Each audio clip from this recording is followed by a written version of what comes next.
അസ്സലാമു അലൈക്കും എവരിവൺ. ഇത് ഞാനൊരു അനുഭവം പറയാൻ വേണ്ടി വന്നതാണ് കേട്ടോ. ഞാനേ 2 ദിവസം മുന്നേ വീട്ടിൽ ഇരിക്കുന്നു.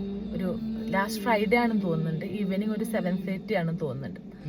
അന്നേരം എൻ്റെ ഷോപ്പിൽ നിന്ന് എൻ്റെ പയ്യന്മാർ വിളിച്ചു. അവർ പറഞ്ഞു, താത്ത കുറച്ച് തിരക്ക് കാണുന്നുണ്ട്, അപ്പോൾ ഡെലിവറീസ് നിങ്ങളിവിടെ ഉണ്ടെങ്കിൽ സ്മൂത്തായിട്ട് അങ്ങ് വിടായിരുന്നു, ഇവിടെ സ്റ്റാഫിൻ്റെ കുറവുണ്ട്, നിങ്ങളൊന്ന് വരാൻ പറ്റുമോ എന്ന് ചോദിച്ചപ്പോൾ ഓക്കെ ഫൈൻ. ഞാൻ വേഗം ചാടി കയറി ഡ്രസ്സൊക്കെ ഇട്ടിട്ട് ഞാൻ വണ്ടിയിൽ കയറി പോയി. ഞങ്ങളുടെ റൂട്ടൊക്കെ കഴിഞ്ഞു. ഞാൻ മോട്ടോർ വേയിൽ കയറിയതിന് ശേഷമാണ് മനസ്സിലാക്കിയത് എൻ്റെ വണ്ടിക്കകത്ത് പെട്രോൾ കുറവാണെന്ന്. 21 മൈൽസും കൂടെ ഓടാനുള്ള പെട്രോൾ അതിനകത്തുള്ളൂ. ഞാൻ ചിലപ്പോൾ പെടാൻ സാധ്യത ഉണ്ടെന്ന് എനിക്ക് മനസ്സിലായി. ഞാൻ സാധാരണഗതിയിൽ നാവിഗേഷൻ യൂസ് ചെയ്യാറില്ല. ആ റൂട്ടൊക്കെ എനിക്ക് അത്യാവശ്യം കുഴപ്പമില്ലാതെ അറിയുന്നത് കൊണ്ട് തന്നെ ഞാൻ നാവിഗേഷൻ യൂസ് ചെയ്യാറില്ല. പക്ഷെ ഞാൻ അത് ഇട്ട് നോക്കി നോക്കുമ്പോൾ എനിക്ക് മനസ്സിലായി അവിടെ നിന്ന് എൻ്റെ ഷോപ്പിലോട്ട് 26 മൈൽ പോകാനുണ്ട്. പക്ഷെ എനിക്ക് അതിനകത്തുള്ള പെട്രോൾ ഇല്ലതാനും. ഞാൻ വഴിയിൽ പെടുന്ന ഉറപ്പായി. ഇറ്റ്സ് ഓക്കെ, എന്താ ചെയ്യാന്നറിയില്ല. പെട്ടിട്ടുണ്ടെന്നുണ്ടെങ്കിൽ ചെയ്യാനുള്ള കാര്യങ്ങളൊക്കെ ഞാൻ പ്ലാൻ ചെയ്തു. ഷോപ്പിൽ നിന്ന് ആരെങ്കിലും വിളിച്ചിട്ട് കുറച്ച് പെട്രോൾ ആയിട്ട് വരാൻ പറയാം. പക്ഷെ അവിടെ കുറച്ച് തിരക്കാണ് താനും. അതിൻ്റെ ഇടയിൽ ഒരാളിനെ വിളിക്കുക എന്ന് പറയുമ്പോൾ വീണ്ടും അവിടുത്തെ കാര്യങ്ങൾ പ്രശ്നത്തിലാവും എന്നുള്ള വേജാറൊക്കെ എൻ്റെ ഉള്ളിൽ കയറി തുടങ്ങി. പക്ഷെ നമുക്കൊന്നും ചെയ്യാനില്ല പെട്ട്. കാരണം എന്താ വെച്ചാൽ അവിടെ മോട്ടോർ വേയിൽ കയറി നമ്മുടെ ഷോപ്പിൽ എത്തുന്ന വരെ ഒരൊറ്റ പെട്രോൾ സ്റ്റേഷൻ ഇല്ല എന്നുള്ളതും എനിക്കറിയാം. അങ്ങനെ ഞാൻ ഡ്രൈവ് ചെയ്തുകൊണ്ടിരിക്കുമ്പോൾ നല്ല ഇരുട്ടാണ് കേട്ടോ. 7:30 എന്നൊക്കെ പറയുമ്പോൾ ഇവിടെ ഒരു 4:30-5 മണി ആകുമ്പോഴത്തേനും മഗ്‌രിബാവും. അപ്പോൾ ഒരു 7:30 എന്നൊക്കെ പറയുമ്പോൾ ഇവിടെ നല്ല ഇരുട്ടുള്ള സമയമാണ് ശരിക്കും. അന്നാണെങ്കിൽ കുറച്ച് മഴയുണ്ട്. ഞാനൊരു റൗണ്ട് അബൌട്ടിൽ എത്തിയിട്ട് സാധാരണഗതിയിൽ എനിക്കറിയുന്ന വഴിയാണ്, ഞാൻ പോകുന്ന റൂട്ടാണ്, ഞാൻ നാവിഗേഷൻ പോലും ഇല്ലാതെ പോവാണ്. അന്ന് നാവിഗേഷൻ ഉണ്ട് താനും. എന്നിട്ടും ഞാൻ സെക്കൻഡ് എക്സിറ്റിക്കാണ് കയറിയത്. മാറിക്കേറിയപ്പോൾ ഞാൻ അറിഞ്ഞില്ല, ഞാൻ റിയലൈസ് ചെയ്തിട്ടില്ല ഞാൻ മാറി കയറിയിരിക്കുന്നത്. കുറച്ച് ഡ്രൈവ് ചെയ്തപ്പോൾ എനിക്ക് മനസ്സിലായി, ഓ ഞാൻ പണി പാളി, ഇത് വേറെ റൂട്ടാണ് എടുത്തിരിക്കുന്നത്, കാണുന്ന കാഴ്ചകൾക്കൊക്കെ ഒരു വ്യത്യാസം ഉണ്ട് എന്നുള്ളത്. ഒന്നും ചെയ്യാനില്ല, യൂ ടേൺ എടുക്കാനൊന്നും ഇവിടെ പറ്റില്ല. പോണ വഴി കൂടെ പോയിക്കോളെന്നാണ്. ഞാൻ ആ വഴി കൂടെ തന്നെ ക്യാരി ചെയ്തു. എൻ്റെ അടുത്ത് കുറച്ച് കഴിഞ്ഞപ്പോൾ അവിടുന്ന് ലെഫ്റ്റ് എടുക്കാൻ പറഞ്ഞു. എനിക്ക് അറിയാത്ത വഴികളാണ്, പുതിയ വഴികളാണ്. ഞാൻ ആ ലെഫ്റ്റ് എടുത്ത് ഞാൻ കയറി നോക്കിയ വഴി ഉണ്ടല്ലോ, അത് കുറച്ച് ഇരുട്ട് നിറഞ്ഞ വഴിയായിരുന്നു. ഭയങ്കര ഇരുട്ടുള്ളൊരു വഴിയായിരുന്നു. ഇവിടെ പലർക്കും അറിയുന്നുണ്ടായിരിക്കും, ഇംഗ്ലണ്ടിലൊക്കെ ഈ റെസിഡൻഷ്യൽ ഏരിയ അല്ലെങ്കിൽ മോട്ടോർ വേ അല്ലെങ്കിൽ കുറച്ച് ടൗൺ അങ്ങനെയുള്ള സ്ഥലങ്ങളിലൊക്കെയാണ് വെളിച്ചമുള്ളത്.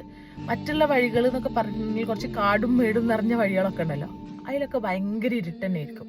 ഞാൻ നല്ല ഇരുട്ടുള്ള വഴി കൂടെ ഇങ്ങനെ പോയിക്കൊണ്ടിരിക്കണം. ഈ ബൊഗെയിൻവില്ല കണ്ടതിൻ്റെ ശേഷം എനിക്ക് ഇത്ര ഇരുട്ടുള്ള വഴികളിൽ കൂടെ ഒറ്റക്കൊക്കെ പോകുമ്പോൾ കുറച്ച് പേടി വരാൻ തുടങ്ങിയിരിക്കണം കേട്ടോ. ഞാൻ ആ പേടിൻ്റെ ഉള്ളിൽ കിടന്ന് കളിക്കുന്നുണ്ട്. പക്ഷെ ഞാൻ അവിടെ സ്റ്റക്കാവും എന്നുള്ളത് എനിക്ക് ഉറപ്പാണ്. ഞാൻ കടയിലേക്ക് എത്തൂല എന്നുള്ളത് ഉറപ്പാണ്. ആയിട്ടുണ്ടെന്നുണ്ടെങ്കിൽ എന്ത് ചെയ്യണം എന്നുള്ളത് ഞാൻ പ്ലാൻ ചെയ്തു. ഞാൻ പറഞ്ഞു ഓക്കെ, ഇങ്ങനെ ഷോപ്പിൽ വിളിച്ച് പറഞ്ഞിടാ, ഇങ്ങനെ പെട്രോൾ ആയിട്ട് വരേണ്ടു, ഞാൻ സ്റ്റക്കായി കഴിഞ്ഞിട്ടുണ്ടെങ്കിൽ നിങ്ങൾ വരണം, ആരെങ്കിലും ഒരാൾ വരണം എന്നൊക്കെ പറഞ്ഞിട്ട് ഞാൻ അതൊക്കെ സെറ്റ് ചെയ്തിട്ടുണ്ട്. പക്ഷെ എന്റെ പ്രശ്നം എന്താന്ന് വെച്ചിട്ടുണ്ടെന്നുണ്ടെങ്കിൽ ഇങ്ങനെയുള്ള വഴികളിൽ സാധാരണഗതിയിൽ നെറ്റ്വർക്ക് ഉണ്ടാവൂല എന്നുള്ളതാണ്. നെറ്റ്വർക്ക് ഇല്ലാതെ വരുമ്പോൾ നമ്മൾ എവിടെയെങ്കിലും വണ്ടി നിർത്തി ലൊക്കേഷൻ ഷെയർ ചെയ്യണമല്ലോ നമ്മൾ എവിടെയാ നിൽക്കുന്നത് എന്നുള്ളത്. അതിന് വേണ്ടിയിട്ട് ഞാൻ ഇറങ്ങി നടന്ന് എവിടെയെങ്കിലുമൊക്കെ ഫോണൊക്കെ പൊക്കി പിടിച്ചിട്ട് വേണ്ടിയിരിക്കും ലൊക്കേഷൻ ഷെയർ ചെയ്യാൻ വേണ്ടിയിട്ട്. അപ്പം എനിക്ക് ആ വണ്ടിയിൽ നിന്നൊക്കെ ഇറങ്ങി നടക്കണമല്ലോ. ഇങ്ങനെയുള്ള വഴികൾ സാധാരണ മുയലും മാനും ഒക്കെ കൂടി ഓടിക്കളിച്ച് ആകെ കൂടി പണിയാക്കുന്ന ഒരു സ്ഥലം കൂടിയാണ്. അപ്പൊ കുറച്ച് പേടിയുണ്ട് എനിക്ക്. മുയലിനും മാനൊക്കെ വിടാം, മനുഷ്യന്മാരെ കാര്യം തന്നെ ആരെങ്കിലുമൊക്കെ വന്ന് പിടിച്ചു വലിച്ചോണ്ടായി നമ്മളെന്താ കാട്ടാന്നുള്ള ബേജാറൊക്കെ ഉള്ളിലുണ്ട് താനും. ഞാൻ അങ്ങനെ ഒന്നും ചെയ്യാനില്ലല്ലോ നമ്മളെ മുന്നിൽ. നമുക്ക് ഡ്രൈവ് ചെയ്ത് പോവാന്നുള്ളൊരു ഓപ്ഷനേ ഉള്ളൂ. ഇപ്പൊ ആ ഒരു സമയത്ത് എനിക്ക് അതേ ചെയ്യാനുള്ളൂ. ഞാനത് ചെയ്തുകൊണ്ടിരിക്കണുണ്ട്. അങ്ങനെ ആ ഇരുട്ടത്തൂടെ ഇങ്ങനെ പോയിക്കൊണ്ടിരിക്കുമ്പോ ഒരു വെളിച്ചം ഇങ്ങനെ കാണുന്നുണ്ട്. അത് ഞാൻ വിചാരിച്ചേ, ഒരു വെളിച്ചം കാണാണ്ടല്ലോ. കാരണം അവിടെ ഒന്നും അങ്ങനത്തെ ഒരു വെളിച്ചം കാണാനുള്ള സാഹചര്യം ഇല്ല താനും. ആ വെളിച്ചം കണ്ടപ്പോൾ ഞാനിങ്ങനെ ഒന്നും കൂടെ ക്ലോസ് ആയിട്ട് ഡ്രൈവ് ചെയ്ത് അങ്ങോട്ടേക്ക് ഇങ്ങനെ ഡ്രൈവ് ചെയ്ത് പോയി നോക്കുമ്പോൾ അവിടെ ഉണ്ട് പെട്രോളിന്റെയും ഡീസലിന്റെയും പ്രൈസ് എഴുതി വെച്ചിരിക്കണേ. അത് കണ്ടു നോക്കുമ്പോ ഞാൻ വിചാരിച്ചു, ഓ അത് തന്നെ അല്ലേ. കാരണം എനിക്ക് തോന്നിയതാണോ പെട്രോളിനും ഡീസലിനും, ഇത് ഞാൻ തന്നെ ഇതന്നെ ഇങ്ങനെ ആലോചിച്ച് നടക്കുകയാണല്ലോ. അന്നേരം അതാണോ എന്ന് ഇങ്ങനെ സംശയം തോന്നി. പക്ഷെ അതായിരുന്നില്ല. ഒരു ചെറിയ പെട്രോൾ സ്റ്റേഷൻ. അൽഹംദുലില്ലാ, ഒരു 2 വണ്ടിക്ക് കയറി നിന്ന് പെട്രോൾ അടിക്കാൻ പാകത്തിന് ഒരു ചെറിയ പെട്രോൾ സ്റ്റേഷനായിരുന്നത്. ഞാൻ അത് കണ്ടോക്കുമ്പോണ്ടല്ലോ, എന്റെ റബ്ബിനെ എത്ര ഞാൻ സ്തുതിച്ചു എന്നുള്ളത് എനിക്കറിയൂല. ഞാൻ അവിടെ കയറി പെട്രോൾ അടിച്ച് വണ്ടി സൂപ്പറാക്കി പുറത്തിറങ്ങിയതിന് ശേഷം തിരിച്ച് ഞാൻ ഷോപ്പിലോട്ട് ഡ്രൈവ് ചെയ്തുകൊണ്ടിരിക്കുമ്പോൾ ആ സമയത്തൊക്കെ ഞാൻ ആലോചിച്ചത് നമ്മുടെ റബ്ബിനെ കുറിച്ചിട്ടാണ്. നമ്മുടെ റബ്ബ് നമ്മൾ ഒരിക്കലും കൈവിടൂല കേട്ടോ.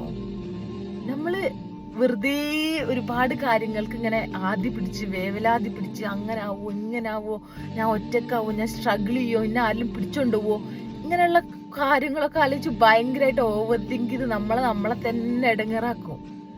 പക്ഷെ നമുക്കൊരു എക്സിറ്റ് തെറ്റിയപ്പോൾ, ഒരു വഴി തെറ്റിയപ്പോഴൊന്നും നമ്മൾ പേടിക്കണ്ട കേട്ടാ. അത് ശരിക്കുള്ള വഴിക്ക് അല്ലെങ്കിൽ നമ്മളെ ഇടങ്ങേറാക്കാതെ കൊണ്ടുപോകാനുള്ള വഴിക്ക് നമ്മളെ പഠിച്ചവൻ നമ്മളെ എത്തിക്കുന്ന ഒരു അതിന്റെ ഭാഗമാണ് അതൊക്കെ.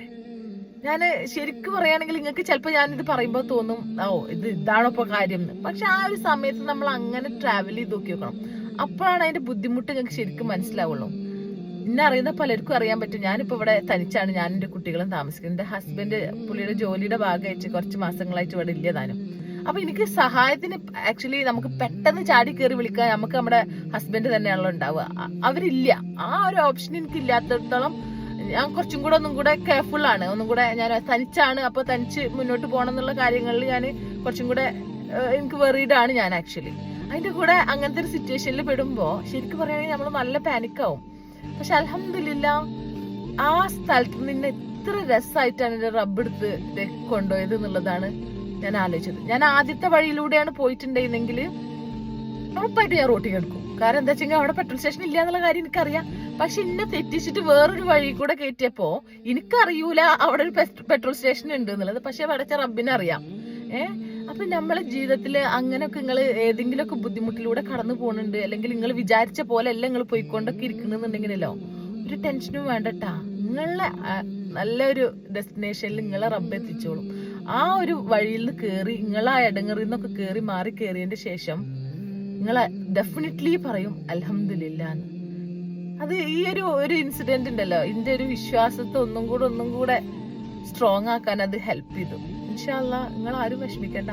നിങ്ങൾ അങ്ങനെ എന്തെങ്കിലും ബുദ്ധിമുട്ടുകളിലൂടെ ഒക്കെ പോകുന്നുണ്ടെങ്കിൽ പഠിച്ച റബ്ബ് ഡെഫിനറ്റ്ലി നിങ്ങളെ അതിനൊക്കെ കര കയറ്റിയിട്ട് നിങ്ങൾ വിചാരിച്ച സ്ഥലത്ത് തീർച്ചയായും എത്തിക്കും ഇൻഷാ അല്ലാഹ്.